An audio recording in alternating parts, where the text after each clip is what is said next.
qaranglar, men sizlarga zo'rda life hack o'rgataman. Menda hozir umuman sim karta yo'q. Mana ko'rayotgan bo'lsanglar, sim kartani olib tashlaganman, chunki roaming bo'ldi, chaqib tashlaydi.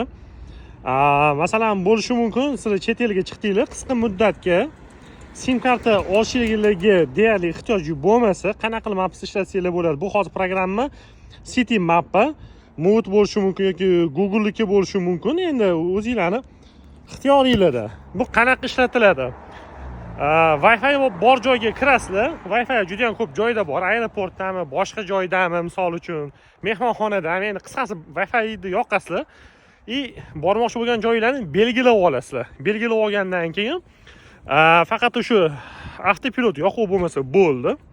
Bemalol o'sha lokazan qo'yib olasizlar, chiqib ketasizlar. Wi-Fi uziladi tabiiy, lekin telefonni GPS ishlaydi. Bemalol boradigan joyingizgacha borib olasizlar.